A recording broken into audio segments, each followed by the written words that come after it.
I like Patrick Stewart's alternate Star Trek, Picard Season 3 ending, but I'm glad it didn't happen. When Star Trek, Picard concluded its third season, it felt like a definitive moment for the Next Generation crew. After years of fragmented cameos, bittersweet departures, and uneven storytelling, the finale gave audiences something close to perfection. Jean-Luc Picard and his family of friends together again, alive, triumphant, and celebrating their bond. But as Patrick Stewart revealed in interviews, he had pitched an alternate ending for Season 3, one that would have fundamentally altered the legacy of the show and the character he had inhabited for decades. The idea was bold, poetic, and deeply fitting for Picard's character. Yet at the same time, it would have carried a finality that fans weren't quite ready for. It's the kind of ending you admire on paper, but breathe a sigh of relief didn't actually come to pass. In this piece, I'll explore Stewart's alternate ending, why it makes sense from a storytelling perspective, and ultimately why the ending we got was the better choice for Star Trek, for fans, and for the legacy of Jean-Luc Picard.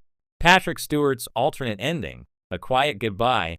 Patrick Stewart suggested that Picard's story should have ended with the Admiral returning to his quiet vineyard in La Barre, France.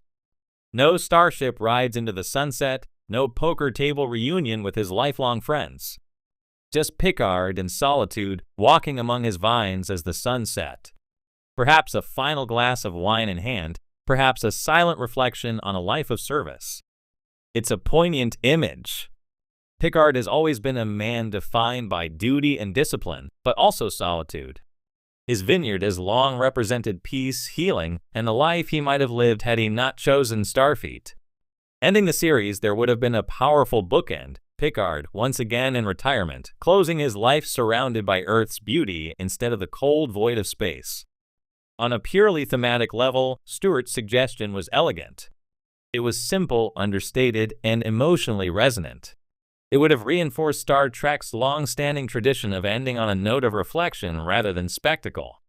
Why that ending feels right for Picard. There are strong arguments in favor of Stewart's vineyard ending. 1. It matches his character's arc.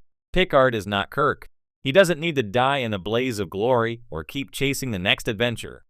He has always been cerebral, measured, and introspective. A quiet finale emphasizes that his life's worth isn't measured in battles won but in the moments of peace he earned. 2. It reflects mortality and legacy. Throughout Picard, mortality loomed large. From his terminal illness in Season 1 to the looming generational legacy of Jack Crusher in Season 3, Picard was repeatedly forced to confront the reality of aging. A vineyard ending would have underscored the fragility of time, suggesting that even legends eventually return to the soil. 3. It would have been artistically bold. In an era of big franchise finales that lean heavily on fan service, explosions, and nostalgia, Stewart's vision would have stood apart. Instead of going for the crowd-pleasing poker table, it would have been a daringly quiet statement about the human condition.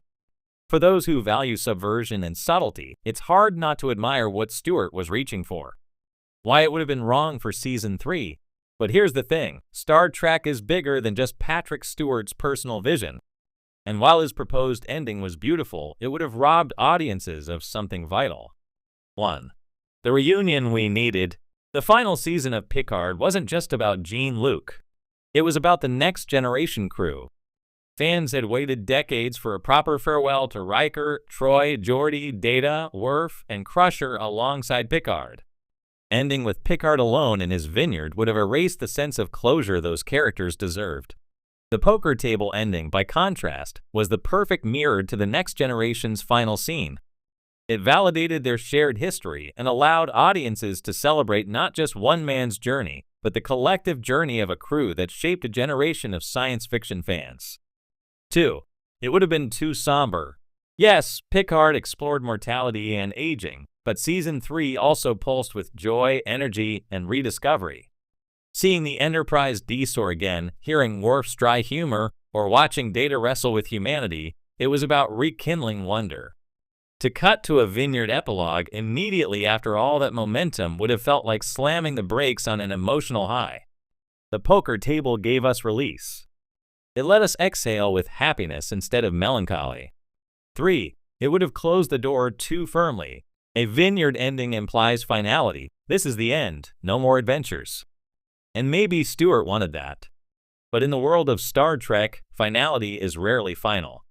Even as the Picard finale aired, fans were already clamoring for a legacy spin-off, possibly led by Seven of Nine.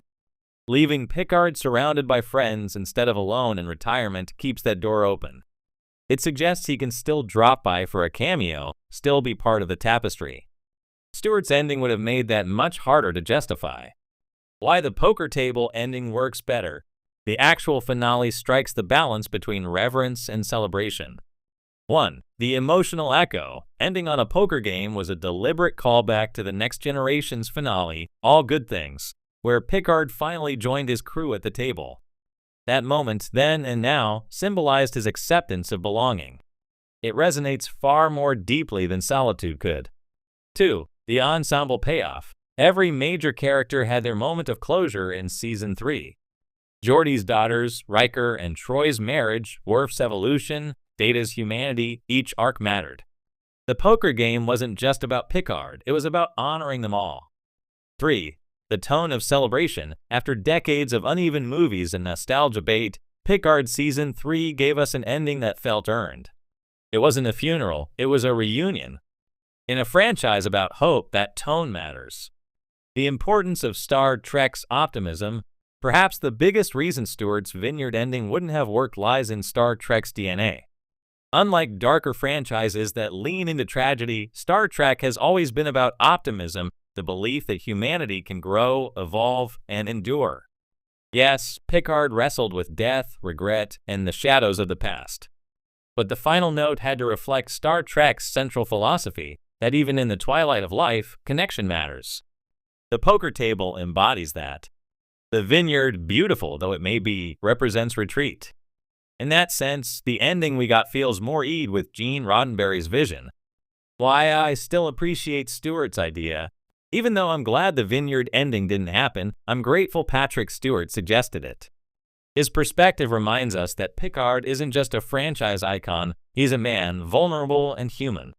Stewart's alternate vision pushes us to think about endings differently, not as fireworks, but as whispers. It's the kind of ending that lingers, that makes you think about your own life, your own quiet moments of reflection. And while it wasn't right for Star Trek, it was a profound insight into the character Stewart has carried for nearly 40 years, the best of both worlds. In truth, maybe we got the best compromise. The series finale ended with joy, camaraderie, and the warmth of friendship. But if you wanted to imagine Picard retiring to his vineyard after that poker game, you still can. Nothing in canon prevents him from eventually returning home, watching the vines grow, and enjoying a final peace. That's the beauty of the finale. It doesn't erase Stewart's vision, it leaves room for it. It allows Picard to live on, in the stars and on Earth, in our imaginations as much as on screen. Conclusion. Patrick Stewart's alternate ending for Star Trek.